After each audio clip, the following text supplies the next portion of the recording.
Buenas, ¿qué tal? Ya estamos a 10 de julio, se va rápido el verano. ¿Qué tal? No sé cómo vamos en las semanas ya entrando en verano. Y la verdad curioso, ¿no? David, que me comentabas que antes de grabar estamos hablando de que en verano esta vez no se siente tan vacío Madrid para ser julio, no lo sé. ¿Tú qué opinas? Yo lo he visto bastante lleno, las calles, tráfico. Es curioso, cada vez los veranos la gente se va menos. Yo no sé si será más tema económico o porque tendrán mucho curro, pero lo dudo. También creo que cada vez más extranjeros en Madrid. Eso implica que muchos se quedan en la ciudad. Entonces, y especialmente en el sitio particular de Madrid en que estamos, que ha cambiado muchísimo en los últimos años, pues seguramente ese efecto de los extranjeros que no tienen pueblo, tal, pues finalmente se quedan en Madrid, y es reflejo de eso, de que ya Madrid no se para como lo hacía hace 20 años en verano. Aquí estamos todos aguantando calor. ¿Tú qué tal lo llevas, Lucas? Pues sí, igual. Además, es que este año, lo que dices, es que es un año de récord del turismo en España, donde viene... Lo has comentado la semana pasada. La semana pasada lo dije, sí, que los números dicen que vamos a final de año, vamos a llegar prácticamente a los 90 y altos 100 millones de turistas. Qué locura, ¿eh? Que eso nunca en España ha pasado, y siempre rondábamos los 80 millones en estos últimos años. Y la verdad que, bueno, o sea... súper bien. Lo único que, claro, eso cambia mucho los locales, los que vivimos aquí, cambia un poco la forma nuestra de interpretar nuestras vacaciones, porque tenemos... Sí, no, es verdad que incluso, por ejemplo, tengo un amigo en el País Vasco que se subía a surfear allí y me decía que este año la cantidad de extranjeros que hay, y que estamos eso, a principio todavía del verano, es insostenible, o sea, que está allí todo petado, los alojamientos, restaurantes, que pedir reserva para un restaurante lo tienes que hacer ya con muchísima antelación. Yo hace 2-3 años, hace 2-3 años, bueno, quizás hace, sí, 2-3 años estuve en Málaga y tuve que reservar para un restaurante, sí que era muy bueno, pero tuve que reservar 2 meses antes, porque ya estaba casi todo lleno para agosto. Qué locura. Bueno, entonces imaginaos cómo es España, por si... Yo creo que se van a tener que tomar medidas en algún momento para ser más selectivos con el tipo de turismo que viene a España.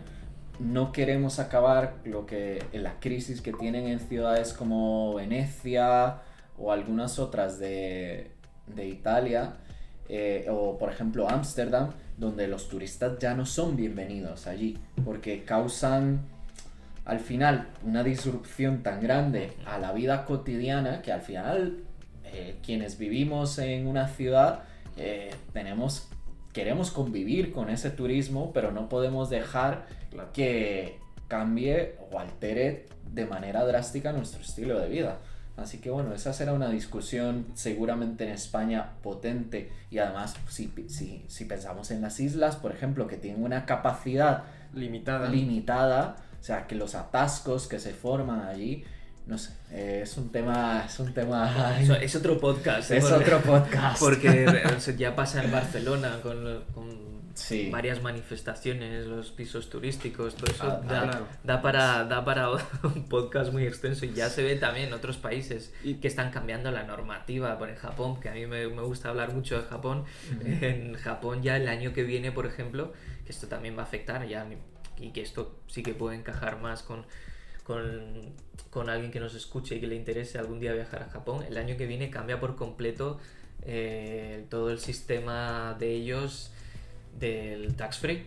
Entonces justo, ya no será algo tan sencillo para el turista. Entonces ¿Cómo va a ser lo del tax free? Pues como estaba siendo ahora, es que tú ibas a sitios a comprar, pero eran sitios donde tú decías tax free, y directamente ellos si era un producto comestible, te lo sellaban en una bolsa. Sí. Pero tú ya en ese momento ya pagabas con el descuento aplicado de tax free. Vale, no pagabas, no te lo regresan como aquí en España, que tienes que ir a una oficina. Efectivamente. Ahora fila. Exacto. Ahora Japón va a ser así. Ahora tendrás que ir al aeropuerto de Narita o el de Haneda o el de Osaka, y tendrás que hacer una cola inmensa con medio mundo para claro, que te devuelva. Vas con el sello de soy turista, ¿no? Hola, Sí, soy sí. turista. Bueno, se te nota. No es muy complicado. Y también Los ojos te delatan. No es muy complicado. están fomentando un sistema doble de precios. Buah, qué pereza eso. Para eso turista va a ser... y para local. Entonces seguramente tendrás... complicación. Eso no es muy amigable No. a la larga, creo yo. No. ¿Y tienen algún viaje ahora van al aeropuerto en algún momento en verano para ver qué tal está el tráfico por Barajas? Porque me imagino que estará a reventar de esos vuelos de Latinoamérica que todos los veranos suelen llegar, pero ya me da la sensación que este año está llegando mucho más gente de México ahora, creo, y creo que había visto una noticia, esto no lo tengo confirmado, que Avianca se va a meter a la ruta Madrid-México. ¿Sí? Sí, no lo sé, lo ¿Quién? había leído por un ¿Quién has lugar. Avianca. Avianca, wow. Está pensando, lo vi en algún lugar, no sé si es fake, esto lo digo como no está no lo tengo contrastado, pero he escuchado que Avianca había pensado en meterse en Madrid y México. Esto es Uno más para pelear en el pastel. Esto pero... sería aprovechando la quinta libertad, ¿no? Porque Avianca tiene Sí, totalmente. su operación. No, Avianca no está registrado como operador mexicano, ¿no? No No, tiene una no, filial no. en México. No tiene, Claro. pero O sea, me parece sería curioso. Es curioso. Justo esta semana, el martes, el gobierno de México, y muy relacionado con lo que Sí. habías comentado la semana pasada, anunció medidas para incrementar el control estatal y militar de la infraestructura aeroportuaria. O sea, la semana pasada hablamos sobre Mexicana, que es una aerolínea que decidió rescatar el gobierno para potenciar la conectividad regional. Pero esta semana, el martes, han hablado de planes para subvencionar y dar incentivos a nuevos aeródromos para que se reduzcan las tasas de aterrizaje, por ejemplo, de estacionamiento, de equipaje, inversiones estratégicas para darle prioridad a aeropuertos regionales que tengan poca actividad, y también promocionar convenios público-privados para la operación de los vuelos. A mí me parece muy curioso porque el gobierno habla, y no sé, de esto a lo mejor tú nos podrás decir algo más, Gerardo, Sí. de que esto lo quiere hacer como un mandato social, o sea, que no busca solamente rentabilidad en la operación de los aeródromos y de Mexicana, sino realmente potenciar la conectividad del país en zonas que están un poco desatendidas. Pero no sé, yo ver una aerolínea como una confirmo. ONG, No. Lo confirmo porque... yo no sé cuánto va a aguantar eso.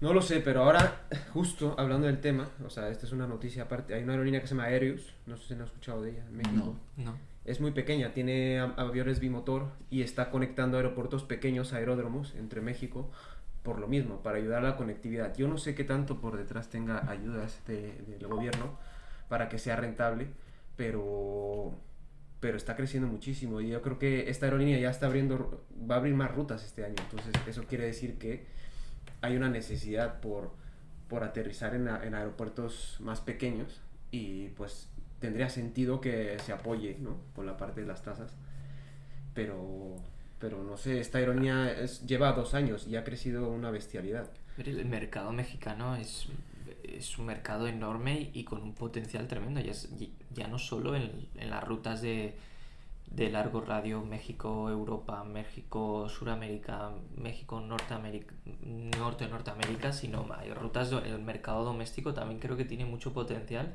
y que necesita una inversión también estatal brutal para fomentar ese tráfico. Yo creo que no hay una red, corrígeme si me equivoco, Gerardo, Sí. pero no creo que haya una red ferroviaria, No hay. unas infraestructuras ferroviarias que permitan el transporte de los pasajeros, que al final el libre tránsito, o sea, facilitar el libre tránsito de las personas es lo que fomenta un poco el círculo este de que todo se vaya generando en todos los sectores de la economía, y eso empieza también, una parte primordial es el transporte. Claro. Y la aviación es fundamental en un país tan extenso como México. Sí, de hecho, y había una aerolínea que se llama Aeromar, que creo que ya cerró las puertas, y se encargaba un poco de eso, que usaba ATRs para conectar ciudades más pequeñas, y dejó ese mercado desprotegido. Entonces ahora Aereus tomó, yo creo que la gran parte de esas rutas pequeñas, para seguir transportando pasajeros. Es verdad que son aviones más pequeñitos, pero tienen acuerdos con Viva Aerobús para conectar ciudades más grandes con ciudades más pequeñas, y la verdad no está mal, porque México es un país difícil de moverse, todo terrestre. Entonces, si tú quieres llegar de punto A a punto B y solo hay las típicas aerolíneas, pues Sí. o quieres conectar con un punto intermedio, pues va a ser más difícil que lo hagas, porque tienes que volar de ciudades grandes y luego sigues teniendo la necesidad de un autobús. Pero yo creo que esta aerolínea pues va un poco en mano con lo que dijo David, que si se produce más reducciones a las tasas aeroportuarias, pues va a ayudar a que lleguen y bajen por ende afecta al pasajero, ¿no? Vuelos más baratos. Totalmente. Y va a hacer que sea más fácil. No sé, temas gubernamentales a muy profundo no he investigado, la verdad, pero yo creo que no lo veo tan mal. Curioso. Y Sí. en línea con lo que has mencionado, Lucas, también es verdad que Colombia es otro país súper interesante y que está creciendo muchísimo, donde el mercado de la aviación está muy desarrollado, los colombianos viajan muchísimo, y es verdad, pero es verdad que post pandemia hubo seguramente una sobreoferta de asientos, más que nada por dos aerolíneas de bajo costo que al final se acabaron consolidando. Se lanzó JetSmart en el año 2023 y hoy el mercado en Colombia está dominado por tres competidores que son todos conocidos, en general Avianca y LATAM, y luego JetSmart. Y es que es una locura, os voy a dar algunos datos porque me parecieron súper interesantes sobre cómo ha crecido el mercado en ese país, porque es que solo entre del año 2022 al 2025 en que estamos, es verdad que año 2022, contexto pandemia y demás, pero se pasó de 22 millones de pasajeros a casi 57 el año pasado. Wow. O sea que es que estamos hablando de duplicar la capacidad. Y eso, es que en los últimos 2 años se han aprobado más de 110 nuevas rutas internacionales y ya aterrizan en El Dorado aerolíneas como Emirates, como Qatar, como Ethiopian, que se suman a las tradicionales europeas. Pero esto da indicios de que es un mercado que hay que seguir muy de cerca. El gobierno colombiano lo sabe y tiene iniciativas como El Dorado Max, que pretende integrar tecnologías como la inteligencia artificial para el control de la operativa, y están invirtiendo más de $3.000 millones en ese aeropuerto, y luego intentando una colaboración público-privada en Cali, donde se van a invertir también más de $1.000 millones. Yo creo que es muy interesante. LATAM está creciendo mucho, es una aerolínea que también tiene un poder importante, y es un mercado que hay que seguir muy de cerca. Y hay otra aerolínea, Wingo, también, no sé si la conoces. Sí, Wingo también está creciendo una también, barbaridad. Sí. Entonces, a ver, la geografía de Colombia no permite tanto el transporte terrestre como en México. Sí. Bueno, en México no hay tren, pero entonces dependen casi, me atrevería a decir, del 80% del movimiento aéreo. Entonces, por eso ahora que estuve en Colombia el año pasado, pues había vuelos entre Medellín y Bogotá, había más de 30 vuelos al día, una barbaridad. O sea, cada 20, media hora sale un vuelo, pero solo de una aerolínea, o sea, solo Avianca. Eso súmale LATAM, Wingo y otras más pequeñas, que no me acuerdo cómo se llaman ahora mismo, pero usan aviones ATR. Creo que es la low cost de algún, no sé, no me acuerdo ahora mismo, pero es una, o sea, para una ruta en el aire estás 20 minutos. O sea, sí, pero seguramente por tierra la complejidad es que no tiene sentido. Sí. O sea, y aeropuertos tan pequeños que tienen una infraestructura bastante buena comparada con México. Entonces ahí te da la magnitud de la escala de lo que la importancia del movimiento aéreo en Colombia. Y esto súmale que el Dorado, no sé si han estado en El Dorado, tú sí, Lucas. Sí, es un aeropuerto súper tecnológico, o sea, es súper nuevo. Increíble, sí, un aeropuerto muy bueno. Que sorprende y cuando que llegas. A mí me sorprendió gratamente, o sea, lo siento Gerardo, pero cuando fui a México DF, la verdad es que no... Ni me lo menciones, Lucas, porque ese aeropuerto es una cochinada. Tengo una opinión contraria a la de El Dorado en Bogotá. La verdad es que el de Bogotá es un aeropuerto fantástico y que además no en la hora en la que llegó mi vuelo es una hora de un banco de vuelos de largo radio de Europa, que hay varios a la vez y que te da a entender que se puede formar un cuello de botella en el control de... Como suele suceder en el de México. Exacto. Y la verdad es que tuve que esperar 15 minutos, no más. Claro. Y eso es fantástico y creo que el país entero debería sentirse muy, muy orgulloso de la infraestructura aeroportuaria que tiene en su capital, porque realmente... Claro. Y no sé yo si en Europa somos conscientes de lo avanzado que es ese aeropuerto y yo no sé si es más culpa aquí en Europa o de también en Colombia la que no se le da suficiente visibilidad a sus grandes infraestructuras, no lo sé, También, pero yo creo que una combinación de ambos, a lo mejor aquí puede ser. Ahora que estuve en Colombia me comentaron un poco parecido a eso, como el dinero que destinan a carreteras, puentes y eso, como no pueden porque las montañas no dejan, sí. Esto no sé si se verá, pero me lo contaron, que lo invirtieron todo en los aeropuertos, y tiene sentido. Era mejor conectar las ciudades vía aérea que gastarse millones en haciendo túneles, porque tienes que hacer túneles abajo de las montañas, eso es más caro que poner un aeropuerto decente. Totalmente. A mí eso fue lo que me sorprendió de Colombia, aparte de otras cosas, que los aeropuertos en ciudades pequeñas eran más modernos que el de Ciudad de México. Qué barbaridad, si es que estoy aquí buscando por curiosidad. Sí, la población de Colombia en 2023 eran 52 millones de personas. Quiere decir que como en España, sí, un poquito más. Un poquito más, que por sus aeropuertos se ha movido más gente que la población misma del país con diferencia, o sea... Claro, es que ahí tú ponte a pensar, es como voy a Medellín en vez de... Es un avión sí o sí, o sea, es que no piensas en otra cosa. Aquí en Europa es tren, BlaBlaCar, y hasta el final dejas el avión. Allá es al revés, el avión es la primera prioridad porque llegas en media hora. Y no suelen ser precios muy caros, entonces eso también ayuda a que... Además acaban de firmar los gobiernos de Colombia y Argentina un acuerdo para una sexta libertad del aire. Son 5, pero bueno, que podríamos hablar de esas libertades del aire en un próximo podcast, es muy interesante.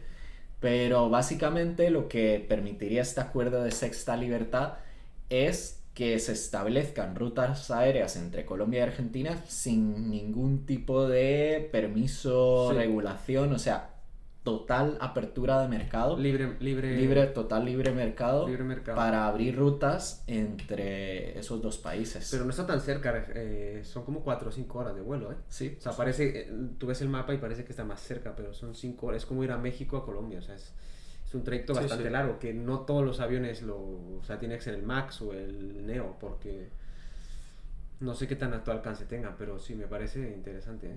Y es curioso también que se firme este acuerdo justo ahora cuando a nivel político yo creo que están a las antípodas de ideológicamente un país de otro, de cuanto a gobierno se refiere, y obviamente los acuerdos comerciales y acuerdos pues que puedan fomentar y beneficiar a ambas partes, pues bienvenidos sean, pero es curioso que porque normalmente esta gente pues cuando ideologías son o parecen contrarias les llevan más al insulto en público, pero quizás luego por detrás sí que firman acuerdos. Bueno, yo creo que siempre, perdona, solo decir que el sector aéreo vive ligeramente aislado de todos esos conflictos políticos. Yo creo que el más importante, o sea, por ejemplo, el tema Rusia, es verdad que ha sido un completo shock para la industria no poder volar sobre Rusia para la gran mayoría de aerolíneas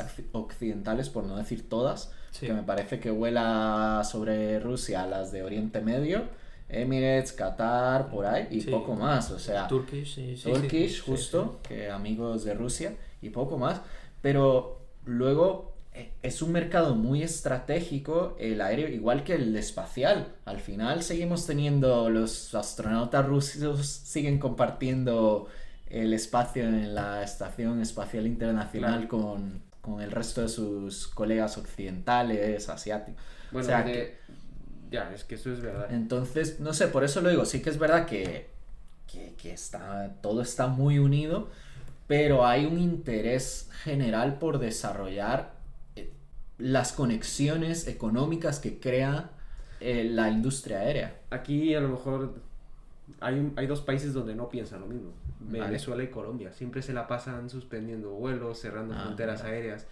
Pero está más tema político. No conozco ese caso en particular, la verdad. Bueno, entre Colombia y Venezuela. Sí, de hecho leías hace poco. Sí, hace un mes esa noticia. Creo que la leí, que había suspendido Venezuela con vuelos con Colombia por razones de seguridad. Bueno, pues siempre dicen lo mismo. Pero ahí hay un debate siempre entre ese puente aéreo entre Venezuela y Colombia, donde no es como Argentina, donde parece que no ha sido muy buena la relación siempre entre esos. Bueno, y Venezuela seguirá siendo un mercado muy grande, claro, porque la mitad de los venezolanos están fuera, básicamente. Claro, sí. Y bueno, no sé, eso es como que no todo es verde, sino que pero entre esos países siempre ha habido. Sí, la verdad que el mercado venezolano también, para otro podcast también, porque es maravilloso para sobre todo los que somos muy frikis de la aviación, ya no por las rarezas de las rutas que pueda haber, porque hay rutas muy muy curiosas, como puede ser un Caracas-Moscú con un 340-600 de Conviasa, sino porque están, por ejemplo, la aerolínea venezolana Avior tiene el Boeing 737 más antiguo que está comercialmente operativo en el mundo. Tiene el Boeing 737-200. Wow, el que cuando aterriza cierra las compuertas de los motores. Efectivamente, ese mismo. Y pues creo muy que chulo, perteneció en su momento a Delta cuando se llamaba, no sé cómo se llamaba antes, ahora mismo no me acuerdo. ¿El Delta? Bueno, pertenecía a una aerolínea americana. y bueno, y la verdad que es para... Yo siempre lo pienso, digo, si tengo alguna vez la oportunidad de ir, no sé, yo no sé si me subiría. Yo por un lado sí sé que me gustaría, simplemente por verlo.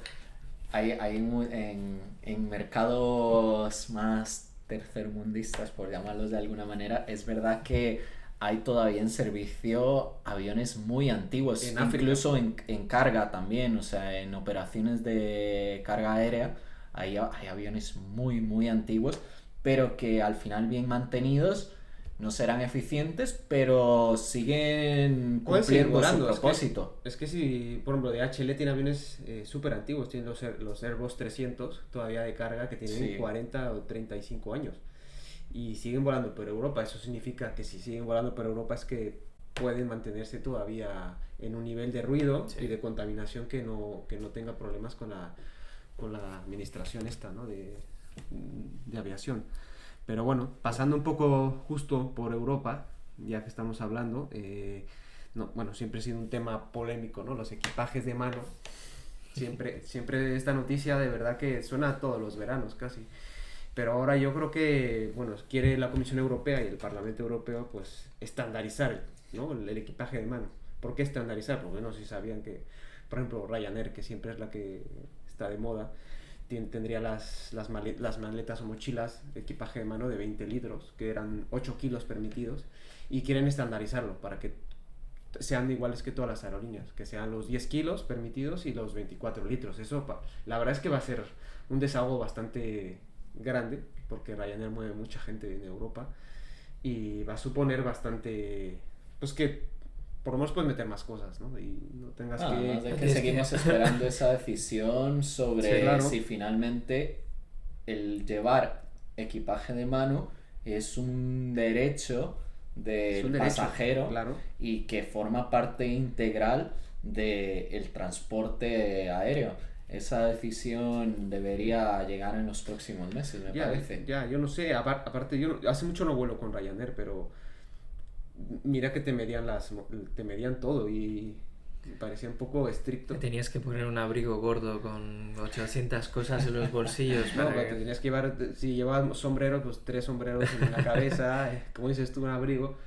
Y simplemente para bajar el peso del equipaje, porque... Sí, te fuerza a comprar el ancillary en el momento, no, por internet también. Si eres una persona que ya tiene un poquito de preocupación con ese tema de que, que me pueden quitar la maleta y tengo que pagar mucho. Claro. Pues ya te fuerzan a pagar ese ancillary pues no sé, dependiendo de la ruta y el momento y el vuelo, pues puede rondar entre los 15 y los 40 euros. Entonces...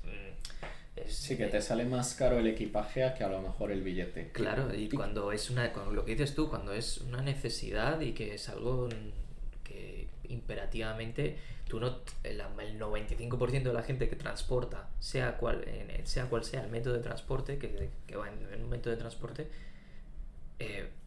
va con maletas o se lleva algo consigo, no va solo como si fuera un autobús de la MT de aquí en Madrid, que coges el 43 y lo coges en Parque Avenidas y te bajas aquí en Avenida América. O sea, no, hay un poco más. O sea, realmente si te vas desde un Madrid, Palma de Mallorca, es porque vas a pasar más de una noche. Yo creo que tienes razón. Y esos 2 kilos extras para estandarizar va a ser, la verdad, parece poco, pero cuando viajas así con un equipaje de mano es la vida. O sea, puede ser un par de cosas más que te evita pagar equipaje de mano en cabina. O sea, yo tengo mis opiniones encontradas con esta...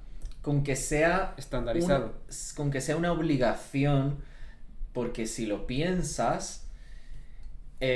lo veo más como un problema de competencia para las aerolíneas tradicionales y las que tienen un modelo más híbrido, como por ejemplo Iberia Express, que la gente cuando está comprando el billete no queda la mayoría de veces claro que en el EasyJet de turno no puedes llevar equipaje de mano y en Iberia Express sí. Entonces, claro, eso es competencia desleal para Iberia Express, para Air Europa, por ejemplo.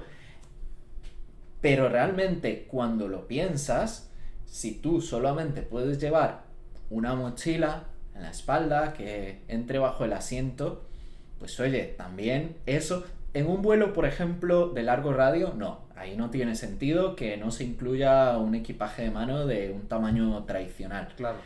Pero pues eso, si yo me voy a Palma, pues al final a lo mejor no es tan necesario ese equipaje, ese trolley de tamaño tradicional. Por supuesto que como pasajero yo también quiero que me dejen llevar mi trolley, pero desde el punto de vista económico veo más un problema de competencia con las otras aerolíneas que simplemente la pura regulación normativa o disposición de no poder llevar un equipaje de mano al final. ¿Vueling permite equipaje de mano? No, tampoco. Es que lo que pasa es que, a ver, en este caso Iberia Express fue un muy buen ejemplo, pero Iberia Express es híbrido, es una aerolínea híbrida que no llega a ser low cost, full low cost, entonces por eso tiene esas ventajas. Pero ya te digo, yo cuando entro en Skyscanner y veo un billete a Londres, ponle, Ryanair me vale 20 euros y Iberia Express es que ponle 80, pero claro, se me está olvidando que voy a tener que pagar a lo mejor 30 más por el trolley, sí, en EasyJet, pero eso no lo veo en una comparativa rápida, clara. Entonces, bueno, esos temas la verdad es que siempre he estado por el aire y la gente... Yo soy más pro libre mercado como en Estados Unidos, que realmente no hay ninguna normativa en este sentido y las aerolíneas tienen...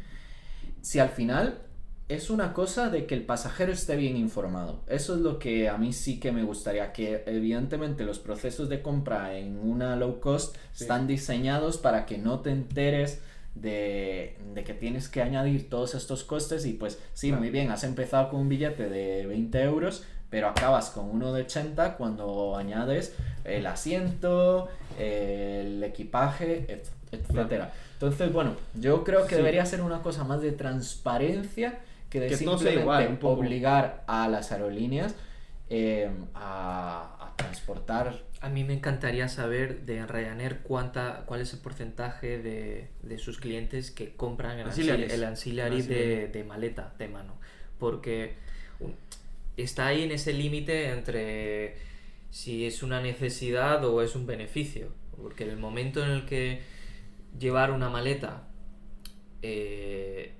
es una necesidad para el 90% de las personas y por tanto están comprando ese ancillary, Sí. se está convirtiendo eso ya de manera indirecta en un beneficio para la empresa, que es completamente, a mi modo de entender, es legítimo, la empresa está para ganar dinero, pero que al final también está raya con ese con esa necesidad del pasajero de tener que transportar cosas suyas en un espacio de determinado tamaño y determinado peso. Entonces es un debate también muy, muy interesante, pero creo que es como todo. ¿Qué queremos del futuro de las aerolíneas? ¿Queremos que las aerolíneas simplemente sean instrumentos de transporte y que ganen dinero, o que también nos faciliten al pasajero unos mínimos? ¿Y los mínimos qué son? Pues habrá gente que considere que los mínimos es simplemente el transporte, es decir, que tú viajes de punto A a punto B, y otra gente pensará que pues los mínimos es el transporte tuyo y tus pertenencias con un determinado kilo y tamaño de punto A a punto B. Claro. Y entonces ahí es donde yo creo que es una competencia de la Unión Europea que deberá decidir, y que deberá pues que las aerolíneas, que yo creo, pues no sé si algún día me escucharán, pero animo a que pues si tienen que compartir esos datos de, oye, ¿cuánto es realmente el porcentaje de ese ancillary? Y creo que eso no lo vas a ver nunca. No, pero se sabrá quizás no lo sepan. Ellos fueron los que implantaron eso de cobrar el equipaje, ¿no? ¿Fue Ryanair o quién fue? El primero no lo sé. El primero no sé. En Europa sí. En Europa sí fueron ellos los primeros en cobrarte eso. Yo no sé si fue Southwest en Estados Unidos. Bueno, no, en Europa. Sí, Southwest incluso te incluía gratis 2 piezas de equipaje facturado. Lo dejaremos para otro podcast. No, sí, es que es muy interesante, porque luego las aerolíneas más legacy también se han adaptado más bien a ese separar todo lo más posible el transporte de A a B a todo lo que se pueda considerar extra con sus tarifas Economy Basic y demás. Entonces yo creo que se extendió a largo radio también, por ejemplo. También. Te cobran una barbaridad por la maleta en un trayecto de largo radio. Sí. Pero ahí también puede haber discusión si es un bien o es negocio, porque tienes que llevar una maleta grande de largo radio. Mira cómo le fue a Norwegian. Entonces creo que es un ejemplo es un caso de que particular. Las low cost de largo radio tienen que revisar mucho su modelo, las que quedan, y sobre todo en el continente en el que están, porque a Norwegian también le tocó el COVID, pobrecitos, pero... A ver, creo que es indiscutible que el modelo low cost, también es verdad que tenemos variantes del modelo low cost, porque cuando ahora en Estados Unidos se está poniendo en duda la supervivencia de las aerolíneas allí low cost, en Europa Ryanair sigue creciendo a un ritmo bestial, EasyJet menos, pero bueno, tiene un modelo ligeramente distinto al de Ryanair. Pero por ejemplo, y luego en Asia tenemos ejemplos como AirAsia, que sigue creciendo muchísimo en ese continente, y que bueno, pues oye, eso, habrá que esa discusión sobre derechos de los pasajeros versus derecho del libre mercado, yo creo que seguirá abierta por mucho tiempo. Para siempre. O sea, creo que es una conversación abierta, y que la sociedad va a hacer modificar esos límites. Claro. O sea, no habrá nada fijo per se para siempre. Siempre va a ser una conversación viva en la que las necesidades del pasajero cambiarán y quizás no vayan de la mano del libre mercado, entonces se distanciarán más esas necesidades, o las opiniones de cada uno, o quizás habrá épocas en las que unos y otros estarán más sensibles del uno con el otro y se aproximarán más. Claro. Pero para eso tiene que haber también instituciones que pongan barreras a que esas distancias no se distancien muchísimo, porque si no puede llegar a un punto en el que pues puedes acabar un vuelo Madrid-Palma-Mallorca de pie todo el vuelo, que es como algunas noticias que salen desde hace varios años. Pero eso yo creo que no tiene pies ni cabeza.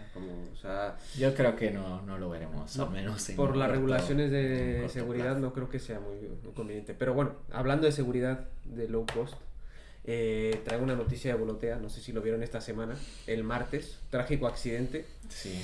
En el aeropuerto Milán-Bérgamo, la ruta iba hacia Asturias, Y de hecho lo curioso es que el accidente fue que una persona fue absorbida por el motor de este Airbus 320 que estaba a punto de despegar, estaba en taxi y esta persona parece un acto de suicidio porque fue corriendo hacia el avión. Bueno, entonces, corrígeme, pero me parece que no fue ni un empleado ni de la compañía ni del aeropuerto. Se ha metido, entonces fue un problema de seguridad del aeropuerto, fue un problema fueron varios problemas encadenados y es curioso porque pues es que un motor, cualquier cosa que le eches, pues es una trituradora, o sea, eso absorbe lo que vea. Sí, es una batidora básicamente, o sea, hay un montón. Sí, las pruebas de motores les tiran pollos congelados para ver, pero muchos. Aquí lo que llama la atención es tú, imagínate, ponte en el lugar de un pasajero, estás mirando por la ventana y de repente ves a alguien correr y ves sangre por todos lados. Creo que habrá pasado tan rápido que es que no te enteras. No, pero imagínate, o como el piloto que vas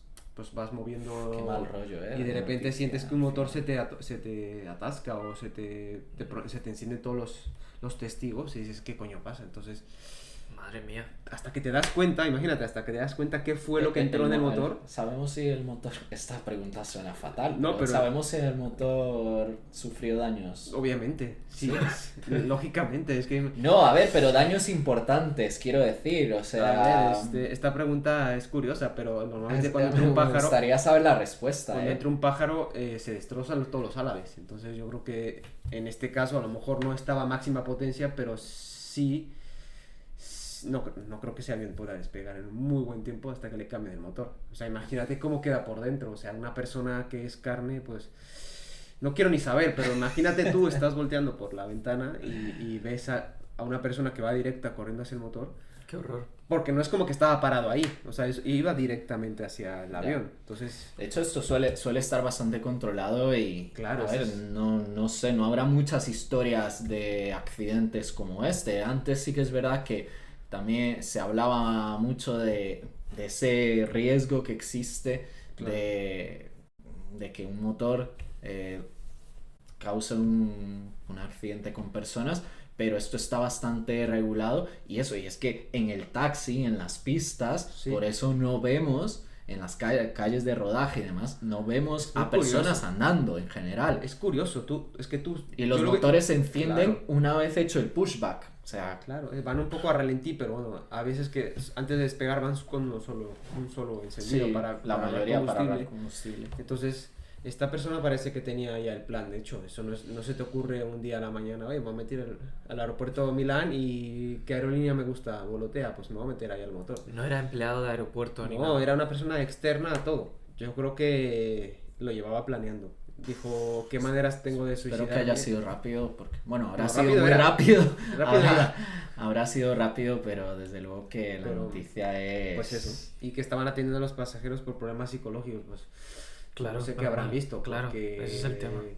O cómo se siente, ¿no? Es como cuando tú estás... Ahora por ahí en la Deep Web vídeos de cómo, del resultado final. Buah, eso lo dejaremos para otro lado, pero... No quiero decir, o sea, que existirán porque me imagino que alguna foto de más, claro, habrá aparecido que evidentemente no llegaría a los medios porque pues, se imagino que sería muy sangriento.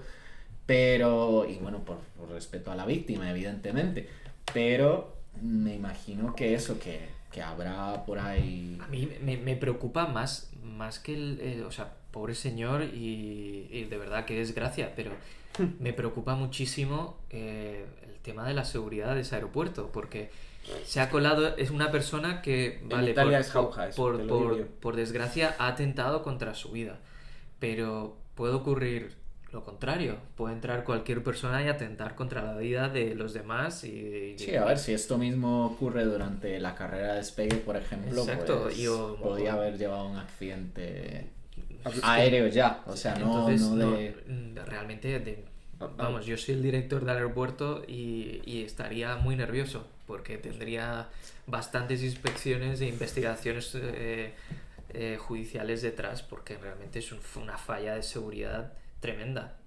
Claro. Y hablando justo de Airbus, tenemos la lista completa ya de junio de las compras. En total fueron 203 aviones y tengo la lista desglosada. Podemos ir comentándolo un poco.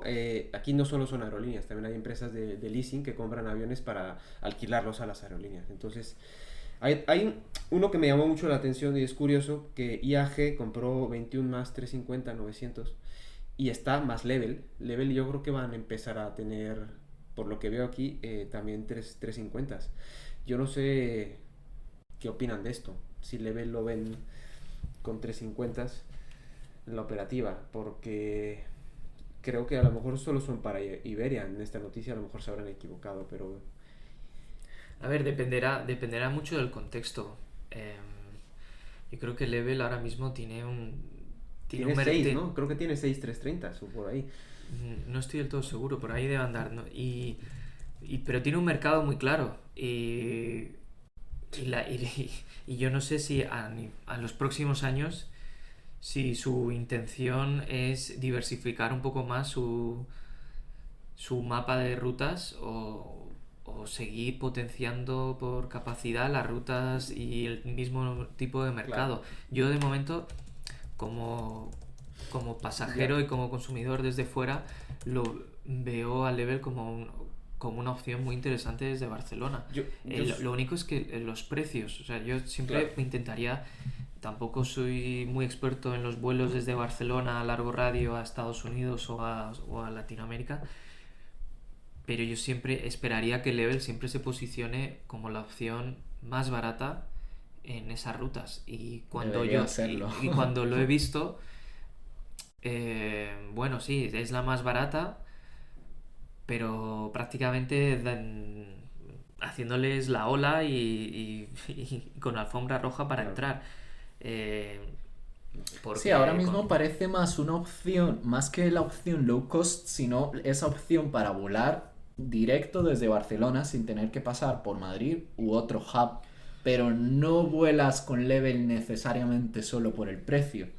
A lo mejor sino porque es conveniente, tienes que pagar, ¿no?, la comida aparte, porque no te la incluye. La comida, los cascos, la almohada creo que también, no estoy del todo seguro. La manta, pack manta y almohada. Entonces, bueno, estaría bien traer algún día a alguien de Barcelona que haya volado mucho con Level. Me parece bien, sería muy curioso. Para que nos dé su opinión de pasajero que haya volado con Level. Es curioso porque estoy leyendo que tiene más de 100 destinos. Bueno, no sé, me imagino que será en colaboración. No, eso es parte de código compartido. Eso es código compartido tal, pero sí que es verdad que es interesante. Tiene 7 aviones.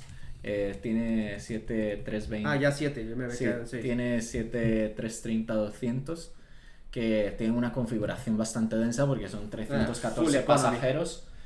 Pero bueno, es una aerolínea que vive ahí como yo creo en la sombra de alguna manera, porque no oímos hablar de Level, no hablamos mucho de Level, pero es un player importante. Es el experimento de IAG. En la configuración de IAG y especialmente eso, para servir a Barcelona, que es un mercado también muy grande. Surgió para atacar Norwegian en sus tiempos y se quedó. Pero bueno.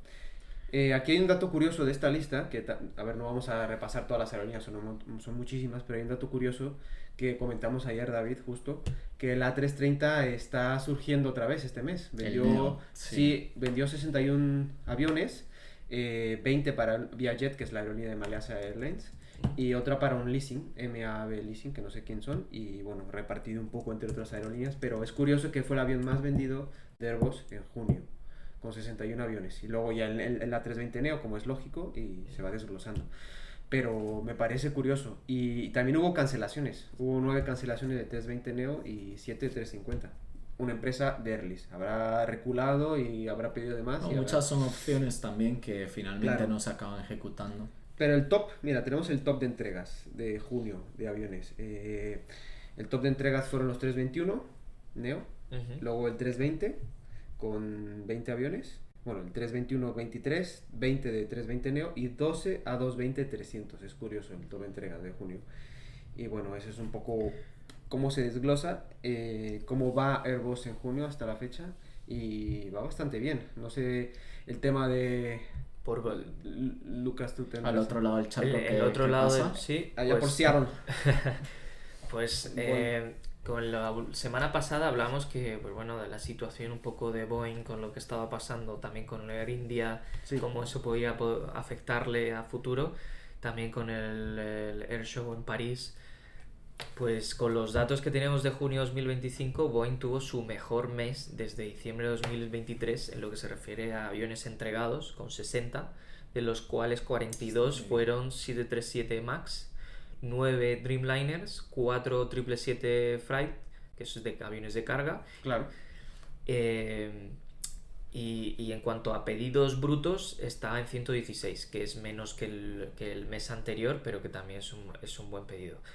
De esos 116, 54 serían para el 737 MAX y 62 para el Dreamliner, que bueno, parece que no ha debido afectar mucho lo que aconteció en India para el tema de pedidos porque ya saben cuál fue la causa. Eso es lo que pasa. O sea, ellos muchas veces cuando saben ya cuál es la causa, automáticamente pues se reactivan muchos pedidos que estaban congelados hasta que no saliera una noticia que fuera convincente. Claro. Y pasa un poco como en la bolsa, ¿no? Cuando pasó el accidente, ahora vamos a comentar un poco, no muy en detalle, el accidente de Air India, porque han salido nuevas cosas, pero pasa así, que no saben todavía qué ha pasado exactamente y congelan los pedidos, y luego cuando ya saben, obviamente ellos lo saben desde antes que todos nosotros, entonces ya empiezan a liberar esos pedidos. Y de hecho un tema interesante que lo estoy viendo ahora mismo, la bolsa, el día que fue el accidente de Air India cayó un 7%, lo comentamos la vez pasada, pero ahora se ha dado la vuelta. Dado la vuelta con los pedidos que comentas, Lucas, ha subido casi un 17% desde que pasó el accidente. Esto refleja claramente que ese bache que pasa es una fluctuación del momento y la volatilidad, pero bueno. Y también que al final la bolsa es un juego, desde claro. algún punto de vista es un juego más de actores económicos que técnicos. O sea, lo que ocurre en la bolsa es más sensaciones, tal, que datos puros técnicos, que evidentemente puede sonar mal, pero bueno, que en esas subidas y bajadas es donde están las grandes oportunidades para los inversores profesionales. ¿Y las noticias cómo afectan? Sí.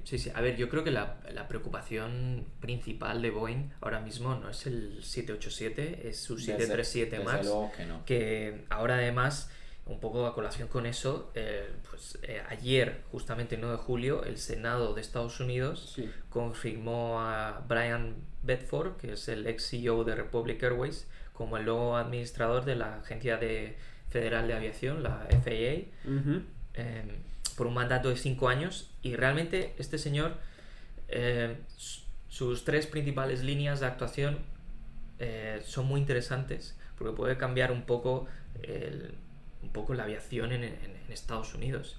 La primera es que va a hacer una inversión de 12.500 millones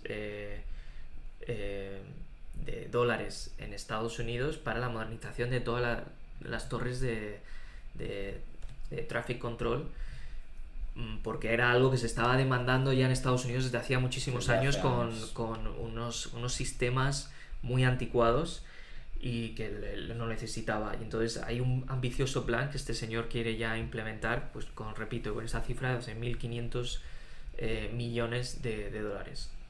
Luego la otra es lo que decimos, que es que principalmente va a mantener una supervisión muy estricta con Boeing de ese 737 MAX, porque realmente ese modelo de avión depende mucho la economía, ya no solo de Boeing, ya no a nivel empresarial, pero sobre todo de su rama comercial, sino de toda la aviación estadounidense, y que supone un importante porcentaje del PIB de Estados Unidos. Boeing, claro. Boeing. Entonces yo lo veo muy lógico que entre sus 3 principales líneas de acción, una de ellas sea una comprobación muy estricta a cómo está yendo todas estas investigaciones de calidad del 737. Y la última, que me ha parecido muy interesante, y es que él se ha negado formalmente a apoyar la regla de las 1.500 horas mínimas para copilotos. Es decir, es un tema interesante. Entonces ya el Partido Demócrata se ha opuesto a esta medida porque considera que puede afectar gravemente a la seguridad de los cielos y los pasajeros. Yo no sé en qué va a quedar esto, pero bueno, yo no confío en el que si se niega formalmente a apoyarla es porque porque él tendrá un plan B que no vaya en contra de la seguridad de los pasajeros. Ahora mismo, ¿cuánto es la mínima? ¿1000 horas? No, ahora mismo la mínima será más. Yo creo que ahora mismo la mínima es 1500. Y él se opone a respetarla. O sea, él lo que quiere es reducirla.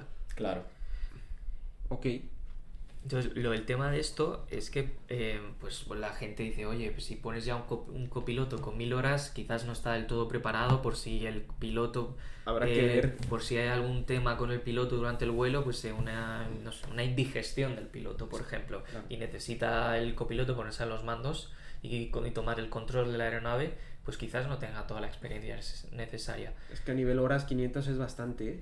Sí, sí, Es totalmente. una gran diferencia entre una decisión o no. Entonces yo creo que ahí hay un tema que les va a llevar mucho tiempo. Yo no sé si es una falta de demanda de pilotos y no lo sé. Va a tener mucho trabajo este señor sin duda alguna, porque tienen un buen lío montado allí en Estados Unidos. No se va a ahora morir mismo para nada. Con el tema del control de tráfico aéreo especialmente.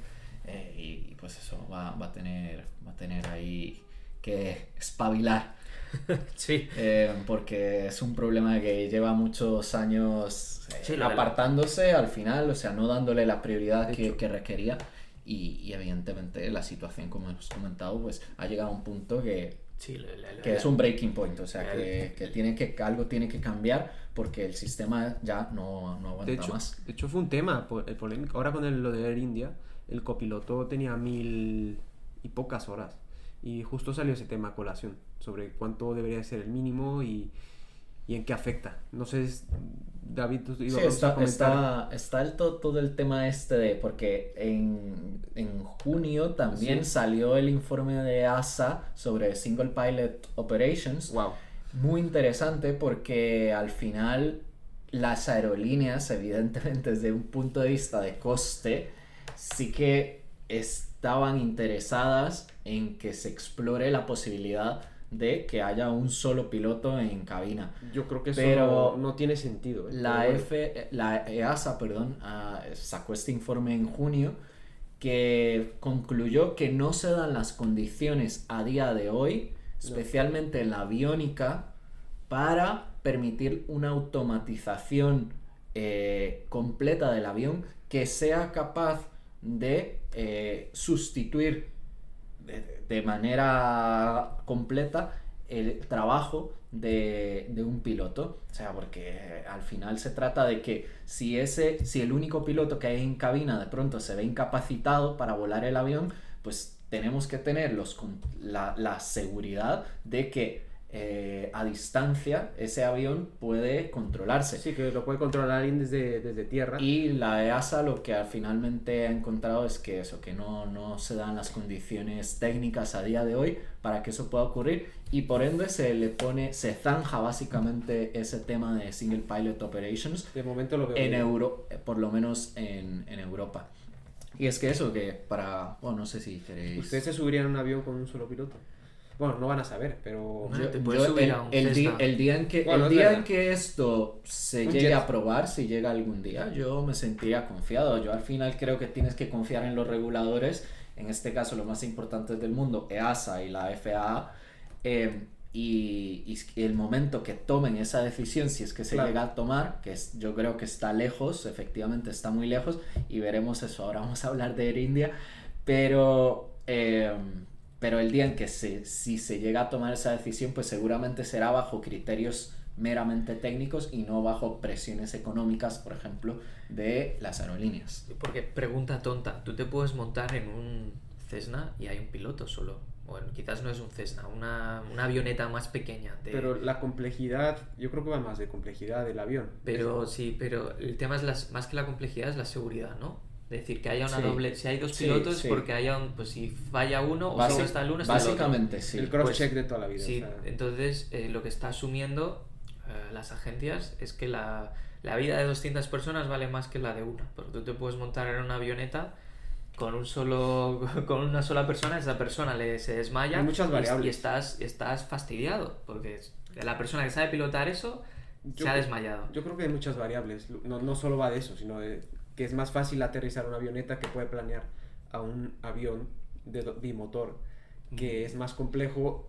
Bueno, yo no sé, o sea... También hay que pensar en cómo se dividen las tareas hoy, claro, en una cabina hoy en día, y tenemos siempre un pilot flying, que es al final quien se encarga de, como tal, volar el avión, y el otro se encarga de las comunicaciones. Claro, el radio. Entonces, claro, pues yo creo que por eso la FAA dice, bueno, si solo hay una persona, también esta persona sería ahora responsable también de las comunicaciones, y a lo mejor eso, los sistemas técnicos todavía no están lo suficientemente desarrollados como para que puedan ser más autónomos, sí, y el piloto no se tenga que concentrar, se pueda concentrar solamente en volar y no en comunicar. Sí, es verdad, eso tiene sentido. Bueno, pero mira lo que puede pasar también, o sea, no sé, ha habido accidentes con dos pilotos, como el de Germanwings, que por ejemplo que se encerró y lo dejó fuera, y sí, pero eso fue un suicidio, eso no tiene nada que ver. Casuísticas siempre habrá, es simplemente el tema de, yo no sé si, era una pregunta un poco bueno, no sé si tonta, un poco una pregunta más de... No hay pregunta tonta, Lucas. Bueno, algunas sí, Sí hay. Porque realmente yo lo pienso y digo, a ti te regalan un bono de un paseo en avioneta por las... A mí me regalaron uno. A mí también. Y no lo hice. Yo tampoco. Joder. Pero exactamente por ese miedo mío de no, decir, si este señor le da un harakiri, le caíste mal y dijo, me lo cocino. O hace un como este señor de Germanwings, sí, porque... pues yo no tengo a otra persona capacitada para llevar la aeronave, por mucho que una aeronave o que una avioneta sea más fácil de aterrizar, aunque yo no me voy a ir porque tenga 5 horas de Microsoft Flight Simulator, no significa que te vaya a aterrizar una Eso ya está bastante para aterrizar una avioneta. Un día de estos salía la típica broma de que el 40% de los hombres se piensa que podría aterrizar un avión. Yo estoy ahí. Y pues no, amigo, no. Esto está demostrado que es bastante más complejo, y que aún con indicaciones desde tierra sería... Ha habido casos que lo han hecho, de hecho hay... ¿No has visto?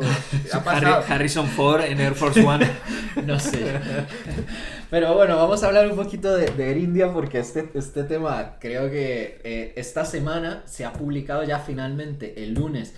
El informe no es público aún, se supone, o estamos a jueves, se supone que mañana va a ser público ese informe, pero sí que es verdad que de Air India ha habido en estos últimos días, evidentemente cuando ocurre un accidente se empieza a ver mucho más de cerca las operaciones de una aerolínea, y el regulador indio en este caso ha descubierto varios incidentes de seguridad, en este caso relacionados con la flota de los 320.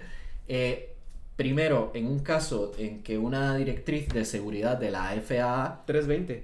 No, perdón, de la EASA, sí, de los 320. ¿Air India tiene 320 también? Sí. Ah, vale. Que obligaba a cambiar determinadas partes de los motores, y Air India no lo hizo hasta que se había pasado el plazo, y luego tampoco hizo en el plazo que correspondía determinados mantenimientos de esos mismos 320. Entonces, bueno, a ver, que esto, Air India dice que ellos eran conscientes de ese error y que trabajaron para enmendarlo.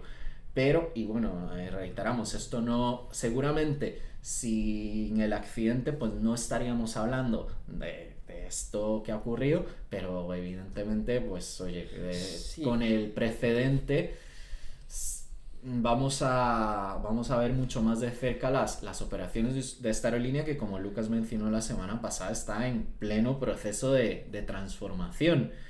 Y ahora con una consultoría dura, porque cuando pasan estos accidentes, como dices tú, te investigan hasta por debajo de donde sea, porque es que esto no pasa así porque sí, o sea, una vez que pasa algo así, estás en la lista roja de que te revisan todo, hacen procesos de mantenimiento, procesos de lo que sea, y salen las cositas, salen los trapitos sucios, entonces...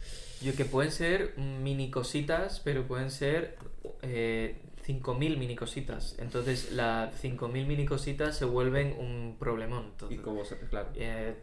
Y entonces ahí quizás tendrán que entrar un poco más a ver cómo es la gestión de comunicación entre equipos, cómo se están...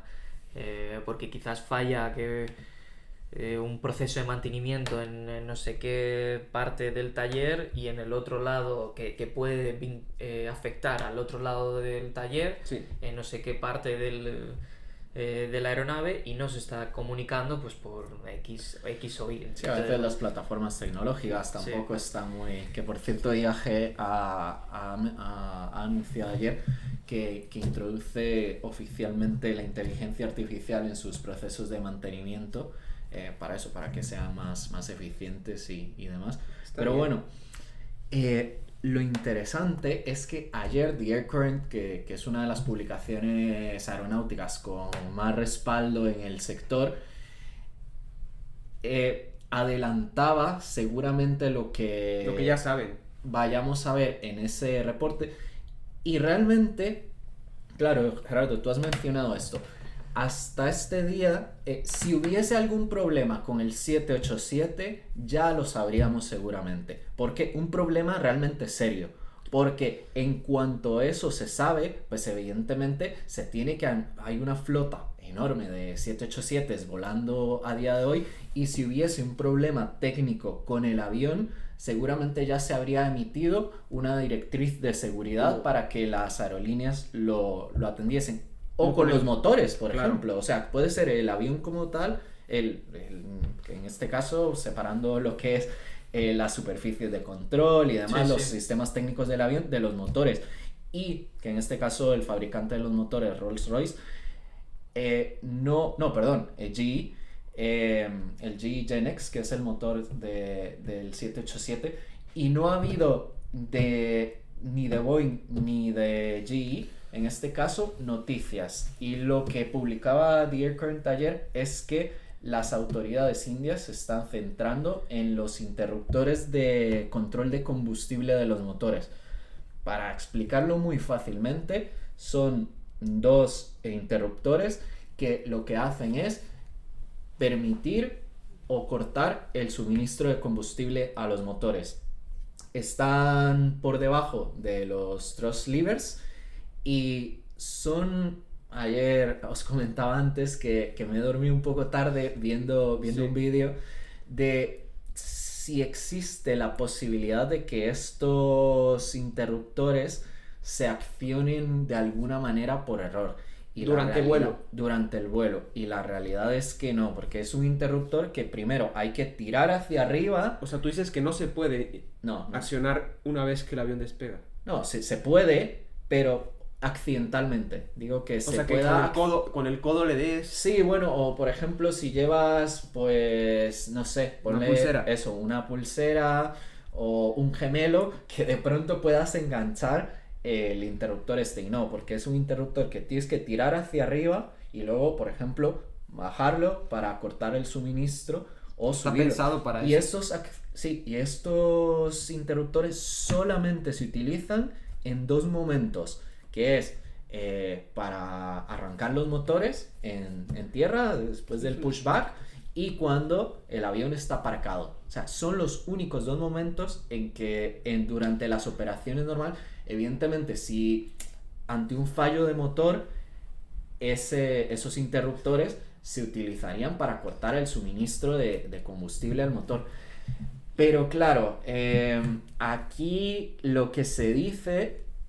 Y que esta noticia ha sido respaldada por agencias importantes como Reuters y tal, es que en principio esos motores, esos interruptores estarían en la posición de off, pero no sabemos aún eso es una indicación de... Sí, no sabemos si es una indicación de las cajas negras o si se han encontrado físicamente, porque claro, también puede que la caja negra haya identificado que se habían apagado cuando no es así, por un problema eléctrico, un problema de software, porque recordad, esto también son interruptores eléctricos, o sea, que quiero decir que al final van a una unidad de control de los motores, que así es como se llama, y cortan el suministro, pero no es, evidentemente desde hace muchos años ya no existen, todo es fly by wire, o sea, claro. todos son controles al final eléctricos. Aquí es curioso, porque yo creo que van a tener que meterse a investigar dos cosas, si se accionó manualmente o fue error del avión o la computadora, claro, o el tercero, el piloto. Por eso digo que si al final se han encontrado, si se han encontrado esos interruptores físicos y estaban en la posición de cutoff, que es como se llama, sí.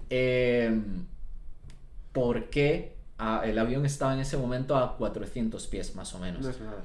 ¿Por qué un piloto, ante qué situación un piloto se vería forzado a apagar ambos motores a 400 pies? O sea, parece descabellado. Van a tener que investigar al piloto.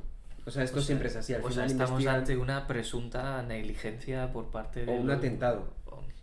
Algo pasó por ahí. Nadie quiere decirlo.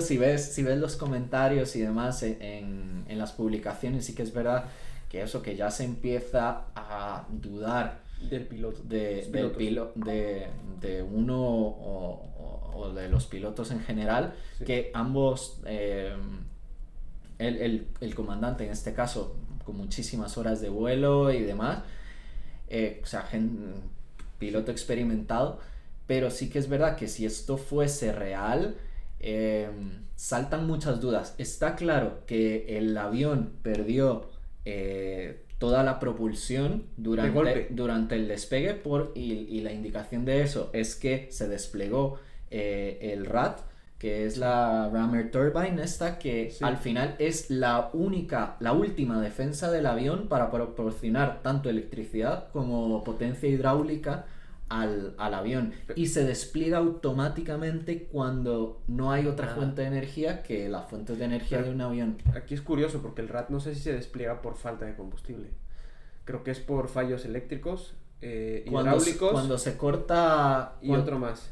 El RAT, por lo que entiendo, que aquí no somos pilotos, pero es verdad, por lo que entiendo, el RAT se despliega eso cuando el avión se despliega automáticamente cuando el avión detecta que no hay energía. También los hidráulicos, cuando no hay hidráulicos, o cuando para se poder mover los flats, pero no sé si por corte de combustible eso se despliegue, no tengo idea, igual y será por problemas de contaminación de algún motor y no tengo idea, pero a ver, aquí la cosa es 2 fallos, o sea, ¿cuántas billones de horas de vuelo tienen que pasar para que ambos motores fallen? Rarísimo. Porque sí que, a ver, evidentemente a esa altitud tenemos otra fuente de alimentación, tanto hidráulica como eléctrica, que es la APU, pero la APU se apaga cuando se encienden los motores, y la APU, para que vuelva a funcionar, tarda entre 20 y 30 segundos. Entonces, bueno, en cambio el RAT empieza a funcionar casi de manera automática.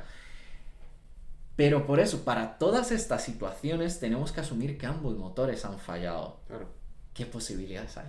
Pues no lo sé, ojalá. Lo dejaremos puede que mañana no nos acabemos enterando, porque puede que simplemente el informe diga que ha habido un problema con los interruptores, pero no diga más, que es lo que suele pasar. Yo creo que ese tema lo podemos dejar para el próximo podcast, que tengamos más información. Desde luego. Porque ahora mismo será meternos meternos en la rueda de seguro especulando, y yo creo que con esto podemos dejarlo para la próxima semana y será un tema muy bueno para comentar. Lo sabremos el año que viene o dentro de 2 en Mayday, Catástrofes Aéreas de National Geographic. Muy buena serie, por cierto. Sí. Pero bueno, no sé. Vale, estupendo, pues lo dejamos de momento, aquí por hoy, ¿no? Sí. Muy buenas noticias y nada, pues gracias. Interesante. Venga, nos vemos chavales. para la próxima. Chao. Hasta luego.